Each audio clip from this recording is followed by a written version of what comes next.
নমস্কার, কেমন আছো সবাই? শিউলি ব্লগে সকলকে স্বাগত জানাই। আশা করছি সবাই খুব ভালো আছো, সুস্থ আছো, আর আমরাও খুবই ভালো আছি, সুস্থ আছি। আজকে একটা নতুন ভিডিও নিয়ে তোমাদের সাথে চলে এসেছি। আজকে এত সবজি কেন নিয়েছি সেটাই এখনও তোমাদের বলা হয়নি। আজকে বানাবো সবজি খিচুড়ি। তার জন্য এই যে দেখতে পাচ্ছ এই সবজিগুলো নিয়ে নিয়েছি। এখানে একটা ফুলকপি, দুটো আলু, একটা গাজর, কিছুটা সিম আর 3টে কাঁচা টমেটো নিয়ে নিয়েছি। তার সাথে কিছু মটরশুঁটি নিয়ে এসেছি। এই মটরশুঁটির কথা বলতে গিয়ে একটা কথা খুব মনে পড়লো। আমরা যখন ছোট ছিলাম আমাদের বাড়ির পিছনে অনেক বড় মাঠ আছে। ওই মাঠকে মাঠ শুধু মটরশুঁটিই লাগাতো। আর এখন সেই মটরশুঁটি বাজার থেকে কিনে নিয়ে আসতে হয় খুবই চড়া দামে, এবং চড়া দাম দিলেও অনেক সময় তো পাওয়াই যায় না। আর এদিকে আমার কাজ করা দেখে বাবু খেলা করছিল, ও দৌড়ে আসলো যে মা তোমাকে একটু হেল্প করি। তার জন্য আসার সঙ্গে সঙ্গে মটরশুঁটি কটা ছাড়িয়ে দিচ্ছে। মাঝে মাঝেই আমি যখন রান্না করি, ও যদি বাড়িতে থাকে বা মামা বাড়িতে না যায়, টুকটাক আমার সাথে সাথে ও একটু আমাকে হেল্প করে। আর এই যে সবজিগুলো আমার কাটা হয়ে গেছে, তাই সবজিগুলো ভালো করে ধুয়ে নিচ্ছি। আর ওই পাশে নিয়ে নিয়েছি আলাদা করে আলুটা কেটে নিয়েছি, আর ওই যে 3টে কাঁচা টমেটো ছিল ওই টমেটোগুলো আলাদা করে কেটে নিয়েছি।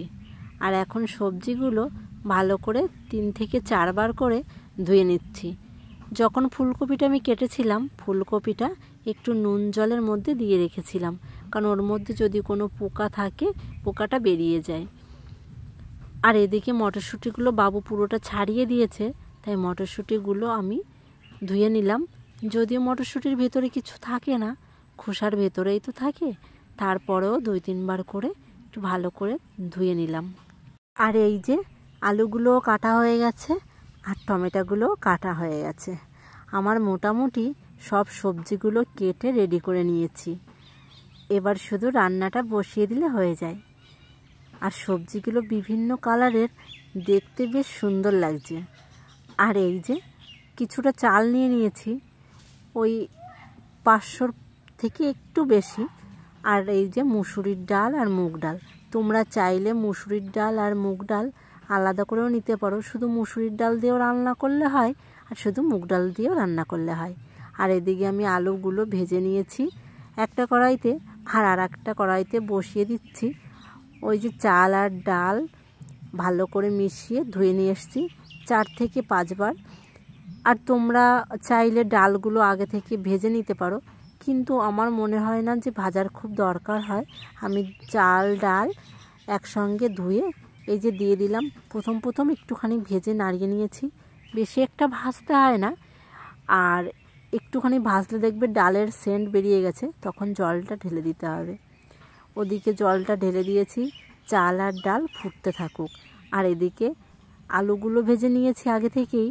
এখন ফুলকপিটা একটু ভেজে নিয়েছি, তার মধ্যে আবার দিয়ে দিলাম গাজরগুলো। আর এই যে দেখতে পাচ্ছ এর মধ্যে কিন্তু এই যে সাদা সাদা যে ফেনা টাইপের থাকে, ওটা নোংরাটা আমি তুলে নিয়েছি হাতার সাহায্যে। এবার আমি দিয়ে দিলাম ওই ফুলকপি গাজরের মধ্যে কিছুটা সিম। সবজিগুলো একটু শক্ত বা টাইম লাগে, সেই সবজিগুলো একটু আগে আগে ভেজে নিতে হয়। আমি দিয়ে দিলাম একটু লবণ আর তার সাথে হলুদটা কালার আসার জন্য।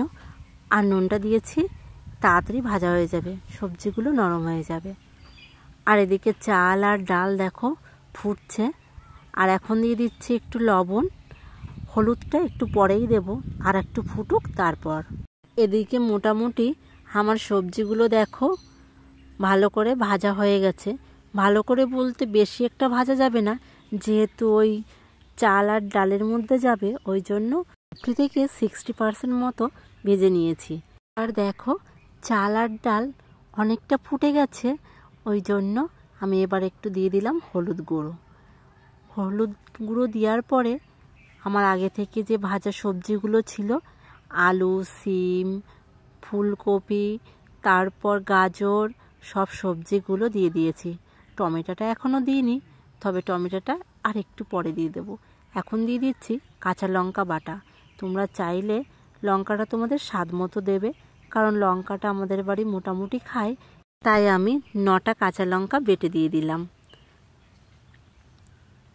এর মধ্যে দিয়ে দিয়েছি সেই আগে থেকে যে মটরশুঁটিগুলো রেখেছিলাম, তো সেই মটরশুঁটিগুলো দিয়ে দিয়েছি।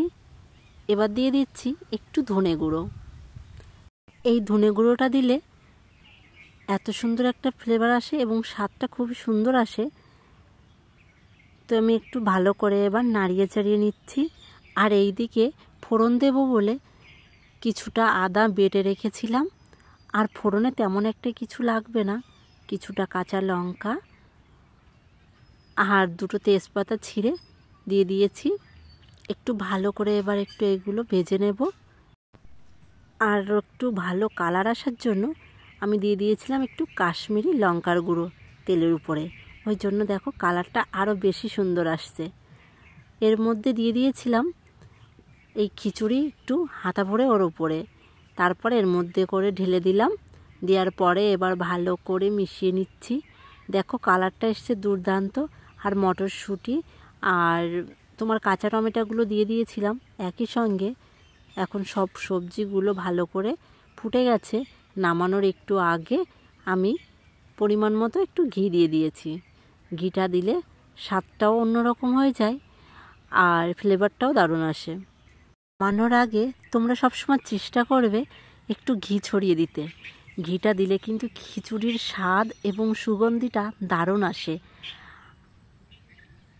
আর যেহেতু শীতকাল, সবজির তো আর অভাব থাকবে না, প্রচুর সবজি পাওয়া যাবে। তোমরা সবসময় চেষ্টা করবে এই ফুলকপি, টমেটো, তার উপর মটরশুঁটিগুলো দিলে পরে খিচুড়ির স্বাদটা পুরোটাই অন্যরকম লাগে। বাবু আমার হাতের এই খিচুড়িটা খুব খেতে পছন্দ করে। আর খিচুড়ি হবে তার সাথে বেগুন ভাজা হবে না, তা কী করে হয়?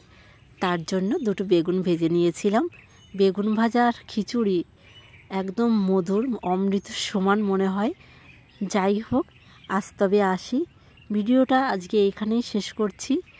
ভিডিওটা ভালো লাগলে একটা লাইক দিয়ে পাশে থাকবে। দেখা হচ্ছে পরবর্তী একটা ভিডিওতে। ততক্ষণ সবাই ভালো থাকবে, সুস্থ থাকবে আর নিজেদের দিকে খেয়াল রাখবে। আমার পেজে যদি নতুন কোনো বন্ধু হয়ে থাকো, পেজটি ফলো করে রাখবে। দেখা হচ্ছে পরবর্তী একটা ভিডিওর সাথে। এই রেসিপিটা তোমাদের কেমন লেগেছে তোমরা অবশ্যই আমাকে বলো। তবে চলো আজ তবে আসি, টাটা।